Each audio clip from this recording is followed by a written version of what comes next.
subscribe to the Donnie Houston podcast, man.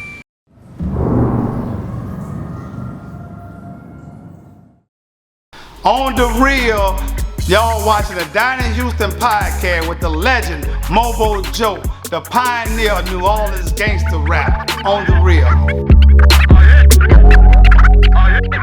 The footage on that bitch with C-Loc and Boosie in a hotel room record, like some shit that nobody never seen. Like that shit, just that kind of shit be, like fucking. You know what I'm saying? Like, that shit be fucking people up when they see that shit. And me and Loc, like, helping that nigga, like, with his bars and shit. You know what I'm saying? Man, that gotta be a Netflix special right there. Yeah. Well, shit, we already rolling, man. We can go keep it going. Say, man, it's Donnie Houston Podcast. I am Donnie Houston, man. Check it out, man. We got a special guest first. Before we even do that, y'all know I got my big brother Sykes in here. Yes, sir. Boot life. We back to Louisiana legends are back in the house. Yes, sir. Say, man. Man, I was watching this documentary. You know, anybody who know me know, man, I'm big on that Tubi. You know what I'm saying? And I'm going through that Tubi, man. You know, we just had C-Loc on here, and I come across this Diamonds in the Dirt. But C-Loc told me, he said, man, nah, check that Diamonds in the Dirt out. He told me that before he left. I said, all right, bet. Check it out, man. And man, it just really takes a deep dive into Baton Rouge hip hop, bro. Like I knew Boosie and I knew about C-Loc and Max and Young Bleed, and you know what I'm saying, a little here and there, you know what I'm saying, but that shit take a deep dive, like so deep into y'all culture, man. It was one of the most interesting things, man. Right. And I didn't got to talk about the documentary. I ain't even introduced the guest. Listen, today's guest is a special guest, man. He is a Baton Rouge legend. You know what I'm saying? Coming out that camp, man, out the concentration camp. You know what I'm saying? Hey, man, I'm honored to have him, Max Minelli. What's going down, man? What's happening, man? I'm coolin', bro. I'm honored to be here, man. I'm a fan of, everything you've been doing with this here. And Sykes, you the OG, man. You raised us, so come on, man. Yes, sir, man. I appreciate it, man. I've been messing with you in the family for since day one. Yeah. So hey, we gonna keep it going. I was a little boy, man. 14. Yeah. So we gonna keep it going. Yeah, right. 14. That's what I'm saying. I heard you say that earlier. I didn't know you was that young when you started getting involved with everything. Man, we was when we started, fucking with Loc and Bleed, and we was with Bleed first, you know what I'm saying? Me and I had a partner named J Bond. We had a group called Laylo. And, Happy Perez was our producer. So it was me, him, and So Happy was with y'all? He was with us, yeah. Oh, shit. Shout out Happy Perez. Yeah, Happy, he technically was in the group Laylo with us too, you know what I'm saying? So, but Bleed, like, I knew Bleed since I was like a little boy, like 10, 11 years old, you know what I'm saying? My cousins went to school with Bleed and shit. And like I had lived in California for like 3 years. And then when I moved back to Louisiana, like I started rapping out there. Like I started writing raps and shit out there, you know what I'm saying? So when I moved back to Louisiana, it was like, fuck, man, I just left where the rap game at, you know what I'm saying? And I'm talking about this like, this G-Funk era, this when the shit, this when the before G-Funk, this like NWA, like. Oh, like late 80s you talking 89, about? 98, yeah. So, wasn't no rappers and, I mean, they probably had a couple, but you know what I'm saying? Like, so I was just like, damn, my rap dream's over with now, you know what I'm saying? But my cousin, some of my older cousins, they knew Bleed, they went to school with Bleed and shit. They used to call him Tank back then. And like, man, we gotta hook you up with our partner Tank, man. And they did. And I used to call Bleed every fucking day. I used to go to school, write raps all day, come home and call that nigga like, hey, check this out, bro. Who was Bleed at the time though? Like he was just he was kind of like making. He was like moving around the city a little bit, making a little name for himself, but he wasn't, he might have had like a song on the radio, you know what I'm saying? Like, but it wasn't, and his name wasn't even Young Bleed back then, he used to be called Total Darkness at one point, then I think he changed the name to G-Loc or something. Then when him and Loc got together, it was like, you can't have a G-Loc and a C-Loc, so he went with Young Bleed, but, so yeah, he was just like, a dude trying to come up, you know what I'm saying? But, by him being older than me and, he already moving around, like going to studios and shit like that, he, was like, for me to link up with him was big because, like I say, And I used to talk to that nigga like, man, maybe like 3 years before I even really met him in person. You know what I'm saying? So, but yeah, that was way back in the day, bro. So I can't remember what was I even talking about. No, we just talking about. So you linking up with Young Bleed, right? Oh yeah, so and he's your lead. This is how you get to. Yeah, okay, so it was me, me, Von, and Happy. I could tell you how we met Happy if you want to hear that story. So me and Von, we like, since Von is Young Bleed, obviously. No, Von is my. Oh, it's somebody else. Okay, yeah, gotcha. It was me and a dude named Jay Vaughn. We had a group called Laylo, right? Yeah, okay, gotcha. I'm caught up. And then Bleed is over here. It's kind of confusing, but no, I caught you. Okay, y'all a group. Okay, Happy here, Lead. I got you. I got you. Right. So me and Jay Vaughn, we the same age, right? We in like 5th grade, 6th grade, Damn. But we y'all out there? We not out there, but we in our mind we out there. We come home every day. We watching Rap City, Yo MTV raps. We writing our raps. We used to take like a little jam box radio, put it next to like a big. Remember people used to have them big ass stereo speakers in the house, and we'll put like the instrumental in the big radio. No bullshit. This is how me and my niggas started.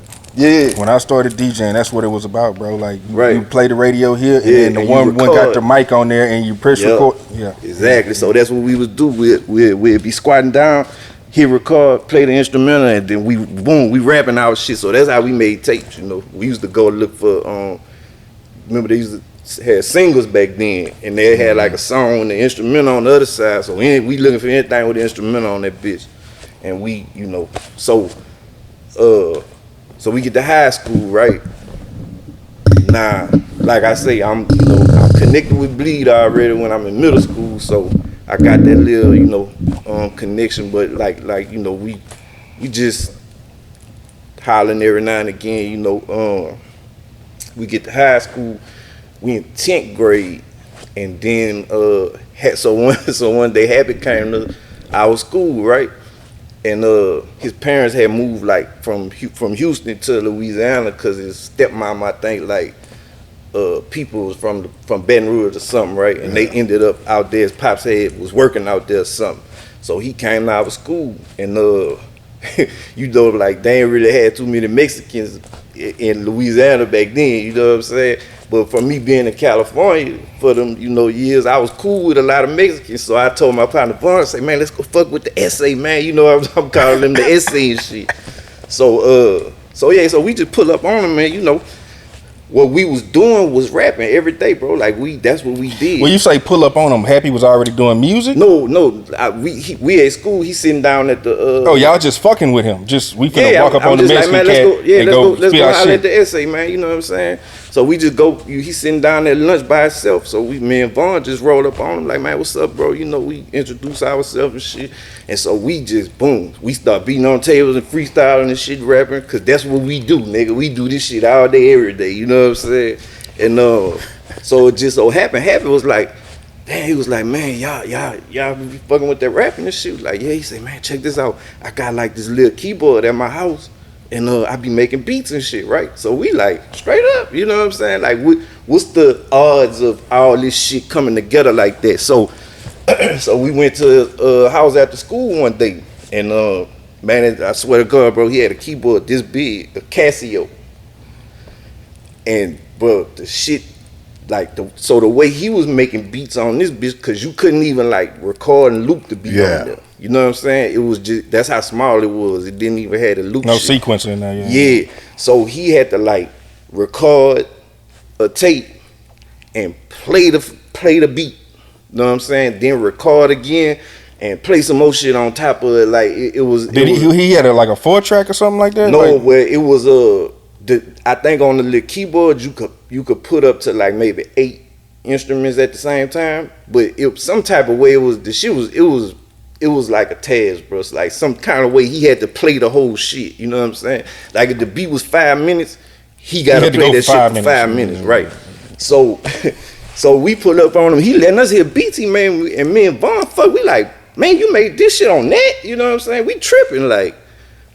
Man, come on, bro. So look, I remember one time we left, And me and Vaughn was like, man, you really think that nigga made them beats on that thing? He must got a brother or something that's really making them, you know what I'm saying?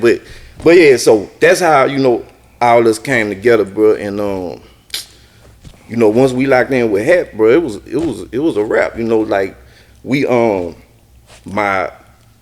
used to be like, I had a cousin named Mike. We used to be that his house was like the Click House. You know, that's where we used to be at. And his mama had like a little bigger keyboard in her room, like that. She ain't never do shit with it. You know what I'm saying? But it was like one of the ones that was about this big, the kind of people at church used to play. You know, and that bitch had some pads on it, and you know all kind of shit. So he asked her mom, could we take it? She was like, yeah, fuck it, y'all could take it. That bitch was broke, like the bottom didn't even have a bottom on it. So you could see all the wires and shit, you know what I'm saying? So yeah, we took that bitch and it was like a step up because you could sequence beats now, you know all that. Then we get a 4-track. So, you know what I'm saying? Boom, that's what we doing. Bleed come back into the fold. Because, you know, we getting a little older now so we could move around more. You know, when you 10, 11 years old, you can't just fucking move around like that. But, you know, we in high school and shit now, so we, you know, we out and about and we move around the city and shit. Bleed come through, and then that's when Loc was starting his shit with Bleed. And, you know, when Loc did his first album, Who's Gonna Ride, Bleed was on like 2 or 3 songs on there, and, you know, so Bleed bring y'all immediately into this when he go to it wasn't like immediately, but it wasn't long, you know, it wasn't long after that, like, you know, Loc album was out and that bitch was popping, you know what I'm saying? So he already was moving, doing his shit, and then eventually Bleed, you know, I don't know, I guess Loc maybe told him he was trying to build his label up or whatever, you know, but, so yeah, Bleed brung us to Loc, and that was it, bro. That's how all that shit came together, you know what I'm saying? And then we was up and running after that. Man, okay, talk about this though, man, because y'all bring this concentration camp to Baton Rouge, you know what I'm saying? Yeah. Like, talk about, you know, how y'all come in here and now, like, you know, y'all kind of were one of the first big deals kind of in the city. Even though they had people doing things, you know, this was one of the first. Right. Nah, like, for sure, you know, like you say, it was people that was doing it before us, you know, and respected them, like MC Nero, R.I.P. Yeah. You know, they had Kuiper, they had Silky Slim, but, and you know, they kind of made a little noise, but like, we did that shit, like, we brought it to another level, you know what I'm saying? Like, and you know, like, it's like the Loc, Bleed, the camp, that whole movement was kind of like the bridge from, you know, to what you see now, you know what I'm saying? Like, so it was like, yeah, we cause you know, bro, we just, like, we was just doing that shit on another level, you know, like the music we was making was just raw, you know what I'm saying? And so people was fucking with it, you know, and shit, we just built up that, you know, that buzz, bro, that brand, and, you know, that movement. It was a movement, like, you know, people was fucking with it, you know what I'm saying? So yeah, and then when the whole, you know, No Limit and, you know, Loc and Bleed hooked up with P, and, you know, all that shit happened, it was, you know, that was it, you know what I'm saying? Cause you instrumental in Bleed's album for the No Limit album. Right, yeah. So like Bleed, like a lot of people think Bleed was on No Limit, but he really wasn't, you know what I'm saying? They had like a and I, you know, I'm gonna just tell you kind of like what I know, but don't quote me on this. You have to ask Bleed and somebody who know about it. But from what I understand, it was basically like they made a deal. Like P got a remix. You know how you do that? Because that was Bleed's song at first. You know what I'm saying? So he got to remix that and put it on the I'm Bout It soundtrack. Yeah. And then you know, Bleed got a deal. You know, he signed to Priority, and Loc got a label deal with Priority, and then I guess Priority kind of like worked out a deal with P to kind of stamp Bleed album, you know, like put the tank on it, and then, you know, like Mystical got on a song, P got on a couple songs, Fiend. But y'all had already had this album together though. We already had the album, yeah, because we had been working on this album like, you know, for a while. So, because Bleed album was gonna come out next. Like Loc was putting Bleed album out next, you know what I'm saying? So We had been working on it and recording it and shit. And it was like a group effort. It was Bleed album, you know, and he was the majority of it, but we all really worked on it, you know, at the same time. Excuse me. And so we went to No Limit one day. I remember one night, and he like P and them did all them songs in one night. The ones that you know, with the like we got a beat from KL and them, I think. And P got on like 2 songs. Mystical got on a song, and Fiend. And you there watching this whole thing go on? All that shit. It was me, Hap, Bleed, and Vaughn. So our 4s we pulled up. My sister used to have a little ugly ass fucking Geo Prism or something, a hatchback. That bitch was ugly as fuck. I remember the little motherfucking. That bitch looked like a cockroach. And we pulled up in that bitch to No Limits, you know, where they used to be at, and you know, it was just like, damn, these niggas like doing it. That's what I was gonna say. What's your impression of where you coming from? What y'all had them built, and then you come over here and it's the tank now, and they own it. Like, what does that look like to you? It's just it's like, you know, it like motivates you. Like, damn, like we in this bitch. Like we here like on business. You know what I'm saying? We not just no niggas that's here cause. You know what I'm saying? You know a nigga and you hanging in the studio or whatever. Right. Like we coming in this bitch to do some shit, and you know we finna rap in this bitch and all that. So it was motivational, cause you know it's like, damn, like you say, these niggas they doing it, but we ain't far behind, obviously, cause we here too. You know what I'm saying? Yeah. So yeah, it was motivational, but it still was kind of like, damn, man, these niggas got fucking Range Rovers and Escalade. Remember when the Knowledge first came out and shit on big rims in the parking lot, and you know, so it was like, yeah, these niggas doing it, but yeah, so then Bleed, it came to a point where his album, they had like a deadline to turn the album in. Yeah. And it was like it had to be turned in the next day or some shit. And Bleed, like I think at that time he was going through a lot of shit, like family issues or something, you know what I'm saying? So he kind of was like in and out the studio a lot, you know. And the album wasn't finished. So Loc called me one night really, and was like, hey, I'm about to come get you.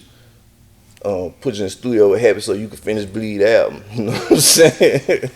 And I'm like, all right, fuck it. You know what I'm saying? It's like, you know, like when I think back about the shit I was doing, what I really was doing, I didn't even know what I was doing at that time. You know what I'm saying? Like to be, you was more like an A&R and kind of like, you know, all this here kind of shit, but in my mind, I'm just like, all right, you know, this is what we do. We rap. Like, why was he choosing you? Because I mean, you ended up getting. We'll talk about later on how you got picked to finish somebody else's album. But how were you being chosen? That's a good ass question, bro. You know, I never asked them like, why you call me to do that? You know what I'm saying? But I don't know. Maybe Bleed had something to do with it, or I don't know. Were you really hands on in the studio when y'all were creating? And maybe he saw that in you, like. But I wasn't really no more hands on than everybody else, because we all was, you know, Happy and Loc made beats. You know, they actually produced and you know, engineered, well, more so mixed. Like we'll record each other and shit. You know, we knew how to do that, but mixing and making beats and shit, that was Happy and Loc thing.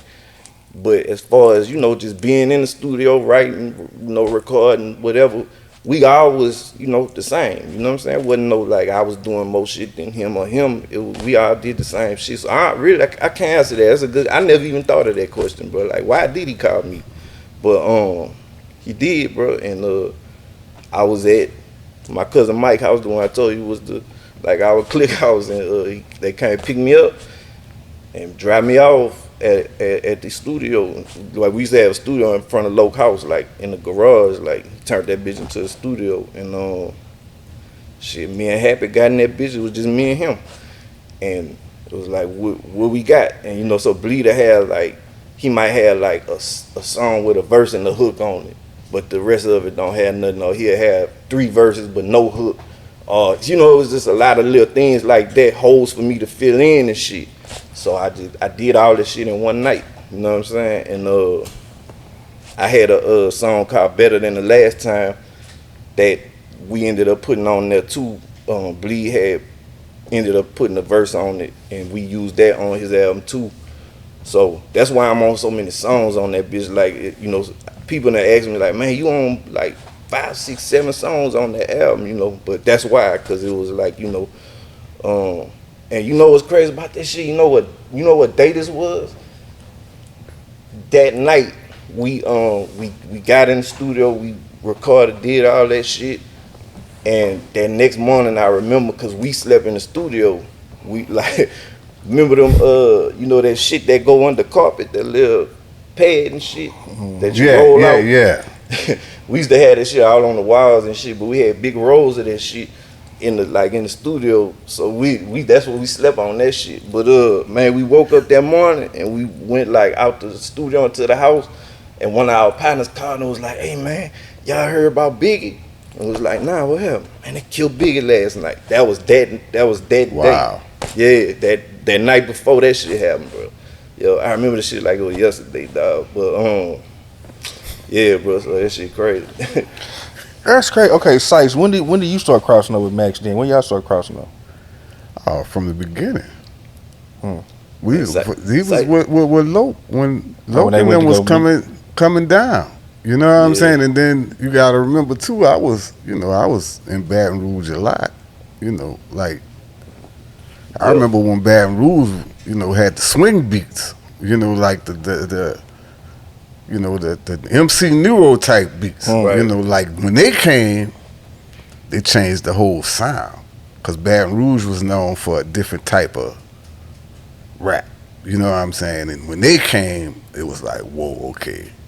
Right. Yeah, they on some shit. They on some shit. Yeah, bro, cause we, you know, like we really was like, you know, Bleed was like a fucking like a real lyrical dude. Like he was like a real lyricist type shit, you know. And you know, we used to listen to everything, bro. We'd listen to UGK, then we'd listen to Wu-Tang. Not like Nas always been my favorite rapper. You know what I'm saying? Like so then we'll listen to like E40 and them. So we listen to such a variety of shit, you know, and it was like we felt like we had to compete with these niggas, like, you know, so our music had to be, you know, up to par. Like that was the target that we was shooting for, you know what I'm saying? We wasn't just trying to make music for around, you know, our partners around the hood. We was trying to make this shit for worldwide, you know what I'm saying? So that's what, you know, that was the approach we took, you know what I'm saying? And like I say, Bleed was like our sensei, you know what I'm saying? That nigga was like like Master Splinter, and you know, me and Vaughn more so was like, you know, the young Ninja Turtles, you know what I'm saying? Happy was the, you know, the sound, you know what I'm saying? So, yeah, that sound changed, man. When y'all start coming with that sound, oh my goodness. Yeah. That was shit. That was happening low, bro. They you know, they kind of created, like I said, the bridge to like what you hear now from BR artists. Like we kind of created that. Like they created that sound, like with the, you know, 80 BPM type shit. You know, like you know that the mid-range sound. Yeah. That's what I see, because it was different before then. It was a different sound. It was a totally different sound. It was, bro. Man, talk about, because I mean, because y'all do the Young Bleed thing, but then at some point y'all end up splitting, kind of going off and doing y'all own. Yeah, it was so we did Bleed album came out. That bitch went #1 on the chart. That bitch went gold in like 28 days or something. And then we was working on Concentration Camp 2. And it was like the first Concentration Camp was like a compilation. Because, you know, compilation was big back then. Like, you know, y'all did them. Yeah. You know, so Loc did a compilation, but then for the Concentration Camp 2, we kind of made it more like a group. So it was Loc, Bleed, me, Vaughn, and Boo Racini from Mississippi. And, you know, Lee Time was a part of the group too. How y'all meet Boo, on the road, or he was coming out to BR? Nah, I think, man, Loc and them was fucking with Boo. I think Boo was like coming to BR, you know, like, I don't know if he was hustling or what he was doing, but he was in the city, and, you know, Loc linked up with him some type of way, you know what I'm saying? But yeah, shout out to Boo, man. That's my dog. But yeah, so we made it like a group more kind of, you know. So same format like with Bleed album, you know, just we all contributing, you know what I'm saying? The album came out, but it didn't do as good as I guess they thought it was going or was expecting it to do. Being that Bleed shit, you know, was real, you know, successful and shit.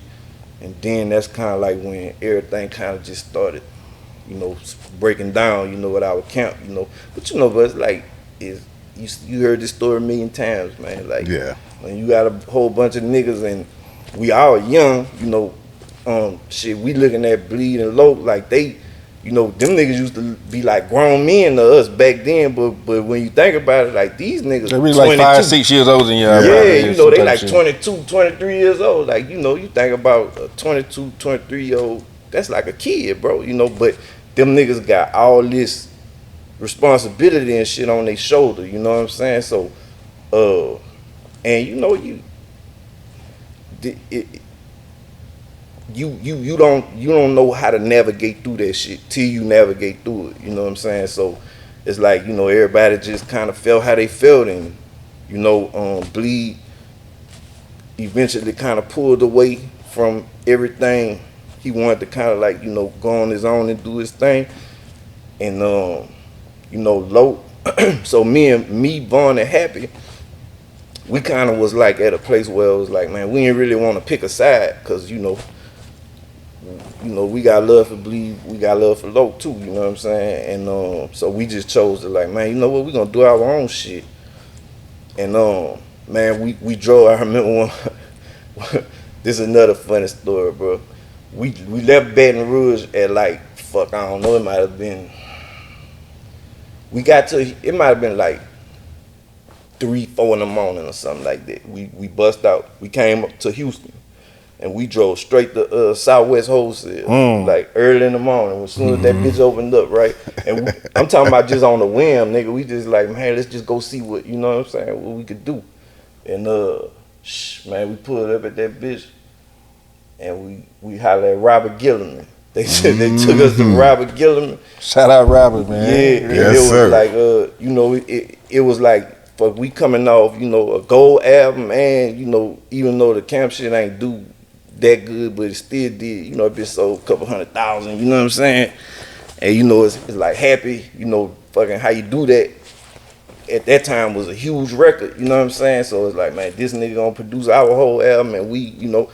And man, we left out that bitch with $11,000 check. Man, Robert was cutting them checks, man. I tell him all the time, man. Hey, I sure missed the time when you was cutting them checks, man. I missed that era, bro. Hey, but him and Gonzalez, I know you know about Gonzalez. Oh, yeah, man. I was there. I was at Gonzalez. Probably was one of the first ones. Yep. At Gonzalez. Because Gonzalez more so service y'all region, right? Yeah. It was the Southwest. Yeah. It was like a small Southwest for Southeast Louisiana. Yeah. Bro, it wasn't nothing to, man, Matt. Remember Matt? Yeah, Matt and Wade. That was the two dudes, man. I met a car on Friday. Hey, man, I got a check for you up here. I'm on my way, dog. You pull up, that bitch will be $25,000 easy. Like it ain't nothing. I'm talking about just on some, like, them was them days, bro. I'm telling you, man. I miss them CD days, man. Yeah. You talking about 25,000 check, and you ain't got to be the biggest song, the biggest artist, the biggest. And then they'll pay. You know, Matt was so good was with it. The bread, right? They'll front you for the next project. They would. They even press the shit up, but I know some. Yeah, if you couldn't press some of my partners, you know, they used to do that. I ain't want to do that. They didn't use them as a one stop. Just use the distribution. They're front them the bread to press this and that because they know you're gonna sell. Because they know, like, you know, that shit was like dope back then, bro. Like that shit was, you know. And Matt was like a young Robert Gilliman. You know what I'm saying? And he just started, so he had all the rap shit, and he was like rubbing his hands like Birdman, like these old folks don't know what I'm about to do because I'm pushing units. Next thing you know, Matt got his own office in there. Yup. Real shit, bro. That was them days, bro. Like, but the local rap was like the the local rap was the hottest shit though. You know what I'm saying? Yeah. Like even though over the nationwide shit. Like in our area, bro. Like I remember y'all had the same thing like with New Orleans where it was more so like you can't really move outside units because everybody fuck with shit. 80 to 1. Exactly. We moving 80 to 1. Exactly. Like if you moving, no doubt. You moving national stuff. It's coming through. But Gonzalez wanted that local, not local, but they wanted the stuff that was close because we can touch the people. Yeah. And then like I don't know if y'all used to do this, but he used to be mad at me because I used to like. I like say I got an album coming out Tuesday, right? Cause remember she used to come out on Tuesday back then. So I go that Friday. I had like 8 stores that I just fuck with, like been fucking with these people for years. So on that Friday, I just go to them stores, drop it early. Hey, get that tenner pocket. Exactly, because with them with the distributor, you might get $7, $8 because they got to add their little tax. And then, but you go straight to the store, man. Gonna give me $12 for these bitches, 3, and then you sell the case of 300. And I'm talking about you, like when some shit first coming out, you nothing under 300. Yeah. Like that weekend, bro. Like, so think about that. You nothing under 300, 8 stores. And by Tuesday, they ordering from the distributor because they out. And he mad because he's like, did you bring him some? Did you already give him the, so you kind of cutting him, a little bit, but but it's still like, man, you finna make a whole bunch of fucking money, nigga. So don't trip, I got the first order, but you got the rest. Yeah. And then it's like, these people like I say, bro, we been fucking with these people for a long time, so it's kind of like like, man, look out for me, they gotta pay more for our shit from them too. You get what I'm saying? So.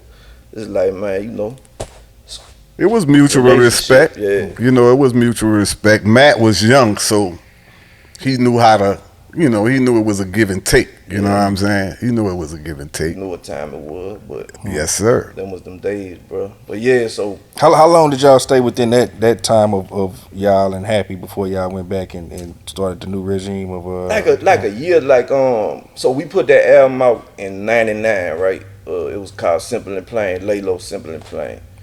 And then Happy ended up coming to Houston. He moved back out here, and that's when he started fucking with South Park Mexican and Dope House and shit. And then like me and Loc had kind of connected back with each other. And that's when we, we just fucking around recording and shit. And that was when, Boosie came through, and we started that like second round of the camp. Like, but even that shit was crazy though, bro, because like we was like, it was ups and downs, bro, you know what I'm saying? Like, so we come from a big ass up, with Bleed album and all that shit that's going on, and then we boom hit a down because it's like, man, we lost that deal. We back to independent, and you know what I'm saying? It's like shit ain't selling as much as it was, but so I remember one day me and Loc was sitting on his porch, and that nigga was just like, man, bro, fuck that. Let's not worry about what we don't got. Let's worry about what we do got. You know what I'm saying? And like that's some shit that stuck with me in life to this day. Like that little jewel he dropped, because it was like it was real, and he was like, man, look, we might not have, all the other shit we used to have, but we could record, we can make beats, we can make music. That's what we do. Let's do it, And so around that time, we got a partner named Fraud, who like, an OG dude from the hood, from South Baton Rouge. And he told Loc about the kid that lived across the track. Man, you gotta come check this little kid out. And Loc went over there and checked him out and shit. Took him to the yo, and that was Boosie. First time they heard that nigga voice, it was over with, bro. So he's like 14. You how old at this? How much older? Because you were the younger kid at this time. If he was 14, I probably was like 17 or 18 at this time. You know what I'm saying? Is he looking at you like you the big homie now? Or you? Yeah, kind of, but maybe like in the rap, like in the rap shit, cause you know what I'm saying. We had done this, we had done this shit already, and You know, Loc was like the OG, you know what I'm saying? I kind of was like, you know, the mentor, kind of just, you know, whatever need to get done. And, yeah, but like, when the album came out, I remember it was crazy because I just ain't even had no expectation of the shit. Like, it's like, oh, we got new, you know, we finna put some new shit out, cool. And, man, I remember they used to have, they got a high school called Capital High School. And they used to have this talent show every year, like in the summer, and that bitch used to be fucking like a strip, the whole little, you know what I'm saying? Like whenever that talent show was going on, that bitch used to be like the strip, dog. So me and two of my partners, we hit, man, let's go ride by the, you know, and man, we pulled up by this little store that's like kind of down the street, the little corner store. And say, bro, I swear to God, every single car was playing that shit, bro. Every car. And I'm like, I roll the window, I'm like, man, damn, they playing that. Damn, they playing this. You know what I'm saying? Like everybody, bro. And that's how I knew. I was like, oh, we back. You know what I'm saying? We back with this one, bro. Like, I remember I hit Loc. I said, hey, man. Because we had the little next to us at next to church. Yeah. I said, hey, man.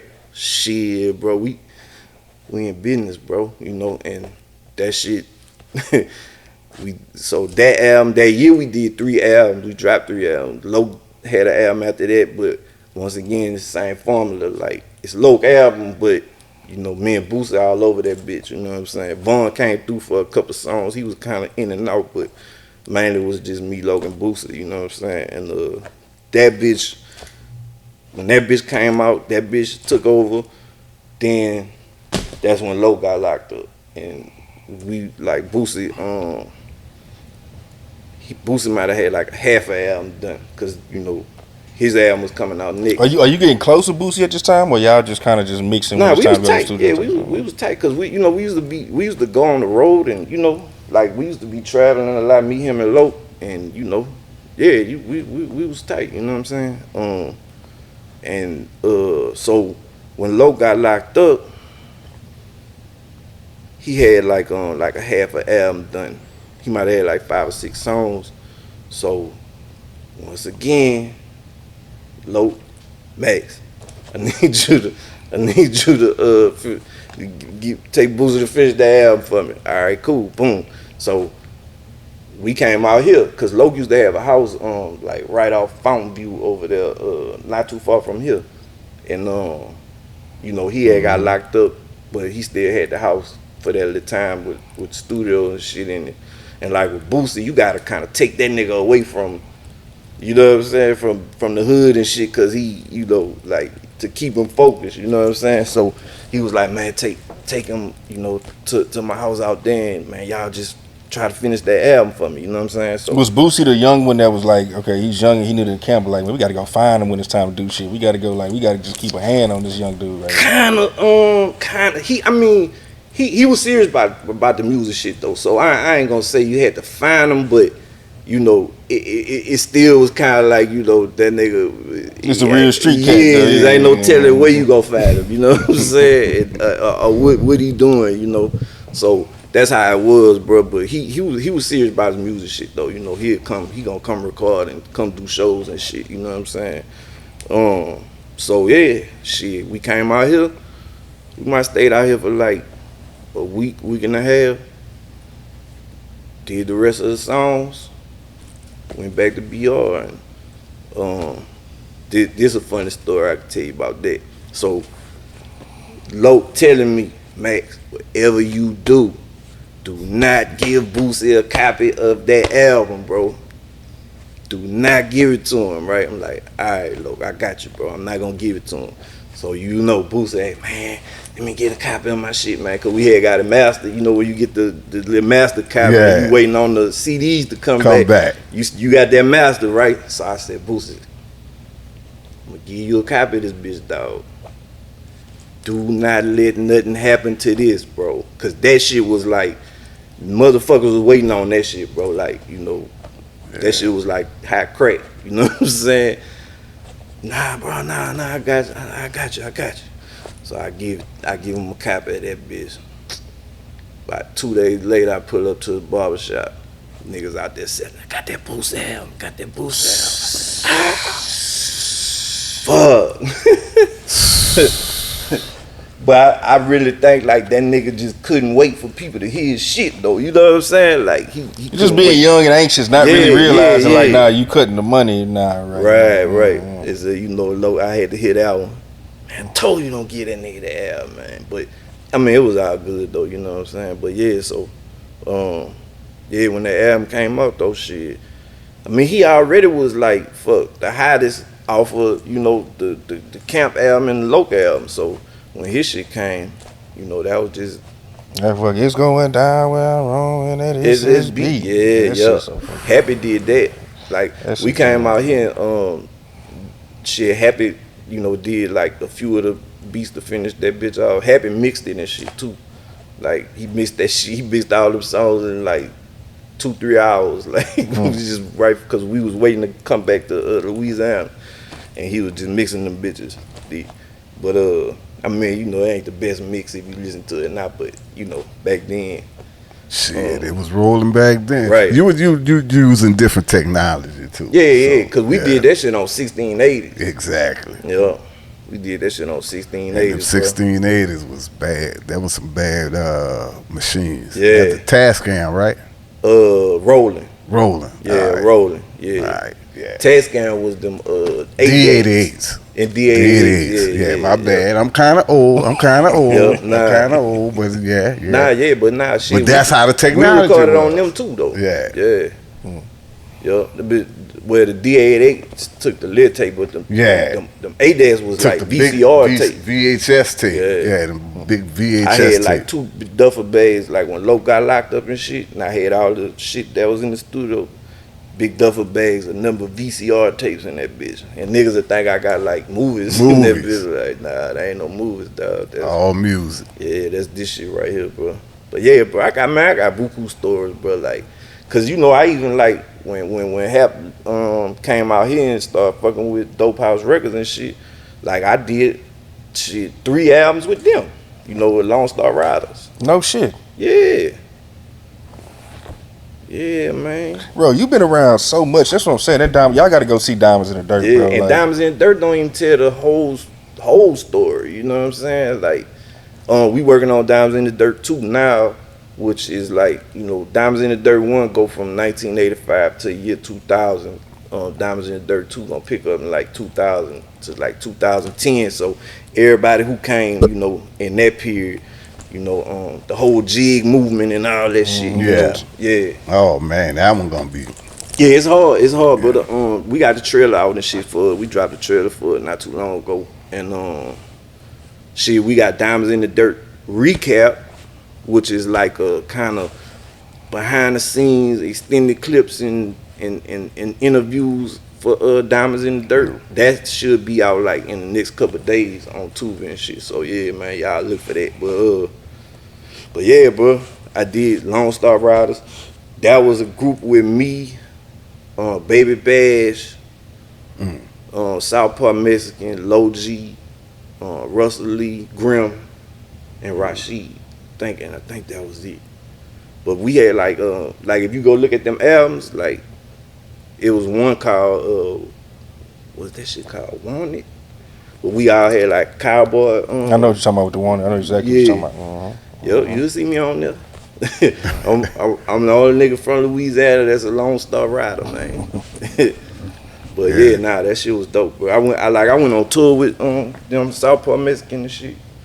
So that's why I got like a lot of Mexican fans, cause they fuck with me from that. You know what I'm saying? Okay. Yeah. To talk about, cause this is the title of your album, but this is some real shit too. The burden of greatness. Yeah. Cause that's a real thing. Like, yeah. It's it really mean to me, like, because I feel like you know, throughout my you know, career, whatever you want to call it, like I feel like I suffer from the burden of greatness, because it's like, you know, like when you when motherfuckers want you to dumb your shit down, it's like,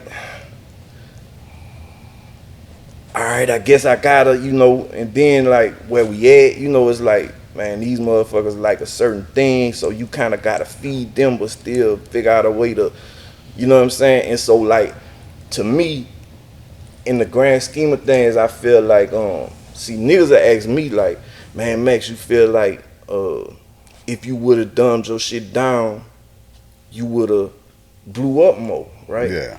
And my answer to them be like, nah, bro, I feel like because I did dumb my shit down, I didn't blow up more. You see what I'm saying? Because in their mind, they think, you know, but I know, like, man, I have done my shit down a lot. You know what I'm saying? But it's, so yeah, bro, it's just like one of them things, because, like, you know, a lot of people just be like, man, you the most slept on, Max, and, you know, you supposed to be this, and you, woo, woo, woo. You know what I'm saying? And it's like, yeah, you know, it's... Did you just mean it from that standpoint? Because when I heard Burden of Greatness, I was thinking like, man, you know, people see you do great things, but they don't understand all the shit it comes with. You right. It had multiple meanings, you know, but yeah, like, cause think about like, people suffer from greatness, bro. Like, when you great at some shit, like you say, like, that shit come with a lot of shit people you never see, man. Bro. Yeah. And they'll never understand it, you know, cause it's like, not till you walk in them shoes, I guess, you know what I'm saying? You can look at athletes or musicians, and it's like, you know, outside shit, even like inside shit, like your emotional and mental, you know.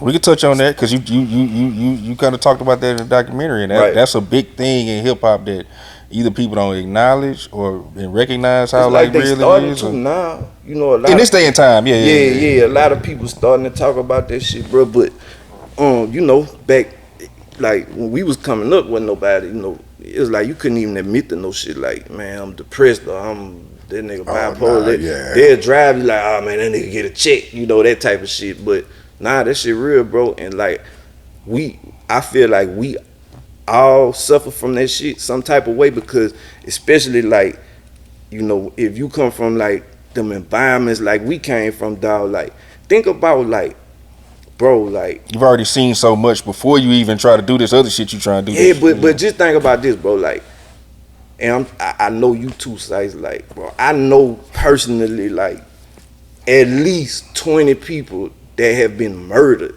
Oh yeah. You know what I'm saying? Like, and that's just at least. I'm trying, probably more than, I'm sure it's more than that, but, and I'm talking about people that you like done dealt with, done had some type of, you know, relationships with, like, done been murdered. Like, that shit ain't normal, dog. Like, the average person don't know nobody that done been murdered. You know what I'm saying? If they do, that shit like a fucking, you know, big occurrence in their life. You know what I'm saying? So, but it's like, we then get to a point to where it's like we just you normalize that shit, and that's not normal. But it ain't normal, bro. You know, like, it's like niggas that went to Afghanistan, this shit didn't lose that many people. You know, so it's like, bro, like we all fucked up some type of way from there. You can't not be.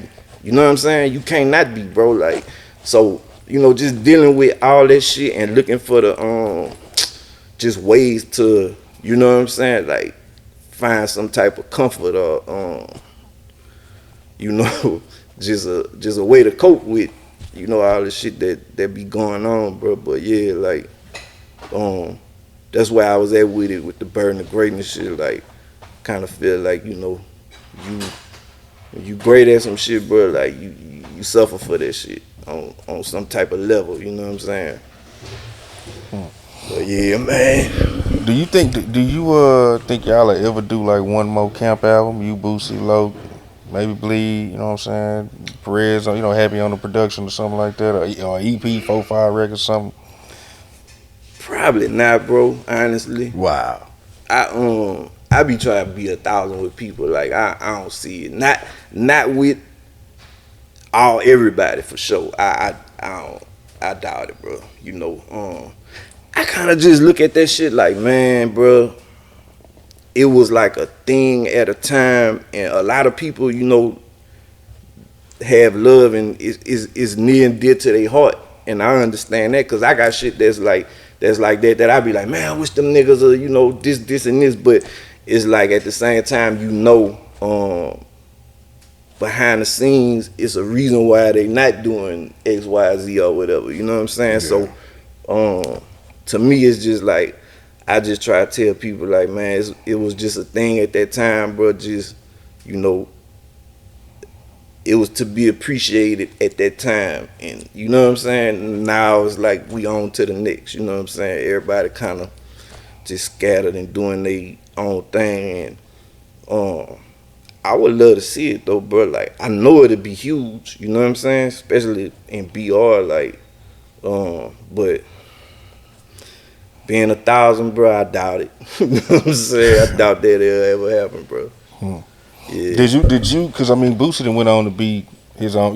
Besides music, now he's his own. He's a personality. You know what I'm saying? Right. Did you see that in him back then? He always was a character like that, bro. He always was like. It's like you knew that nigga was special, like on some shit. You know what I'm saying? Like he just had like a little thing about him. You know what I'm saying? Like. You know what it was too, bro? Like to hear the shit he was talking about, but to match that with how his voice sounded at that time, he sounded like a little fucking 7-year-old. You know, he had like an extra squeaky kind of voice. So it's like, man, to hear that kid talk about the shit he was saying, like it was vivid and it was real, like. You know, like, man, mama sick with thyroid drama and my daddy on dope. Like, you know, like, that's like, you don't hear that's no too kid. Real, yeah. You don't hear no kids saying shit like that, bro. So I think that's what it was about him that really connected to people, you know what I'm saying? And it was simple enough for them to, you know what I'm saying, get it, but it was super fire, and it was just all them different elements, you know what I'm saying, that put that shit, you know, in the place what it did. But yeah, just him as a person, yeah, he's a character, bro. He was back then, like, you know. I remember I went and picked him up from school one day. I checked him out of school and shit, and just yeah, like we had some good times, bro. Like I could tell y'all another funny story, bro. So one time we was going to Alabama, Mobile, to do a show. It was me, Loc, Boosie, and Boosie had a partner named Lil Junior. You probably heard him rap about him before. He used to rap about him all the time, Lil Junior. So we used to have like the camp van, like it was a van, but it was rap with, like, you know, we had album covers and shit on it. So we drove, we take off. So Loc used to tell Boosie, like, listen, Boosie, do not bring no weed on the road. I'll get you some weed when we get to where we going, but do not bring no fucking weed on this road. You know what I'm saying? So like, all right. So we go all the way to Mobile, nigga. We stopped at the mall as soon as we got there, and me and Loc went in the mall, and Junior and Boosie stayed in the van. So we get back to the van, open that bitch up. That bitch smoked out like a motherfucker, bro. Cheech and Chong. Hey, just like that, nigga, like over that bitch with nothing but smoke coming out. So, man, nigga, Loc ain't say nothing. He just got in that bitch, started driving. I ain't say nothing, I'm just, you know. So after a while, I'm looking. Like, man, where we back on the highway, like, going back toward home. I say, man, where we going? The nigga say, I'm going back to Baton Rouge and drop these niggas off, and then me and you coming back out here. So, bro, that man drove all the way back to Baton Rouge. Real shit. Dropped them niggas off, and me and him went back to Alabama to do the show, bro. Wow. But that's some Loc shit, bro. Like, Loc could do some shit like that, bro. Like, Loc back then, Loc was the kind of nigga that he'll tell you some shit like, hey, come ride to the store with me. And you get in the car with that nigga, man, you liable to end up in Michigan or some fucking well.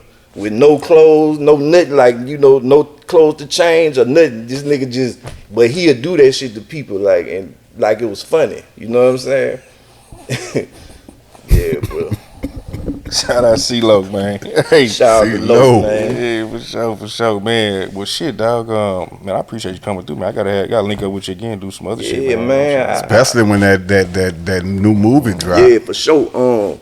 Yeah, like, man, check out my album, The Burden of Greatness, is out now on all plats. You heard me? Produced by X-File. Shout out to X-File. He brought me out of retirement. You know what I'm saying? I had retired in 2019. You know what I'm saying? But I'm back now. So, you know, Diamonds in the Dirt is free right now on Tubi.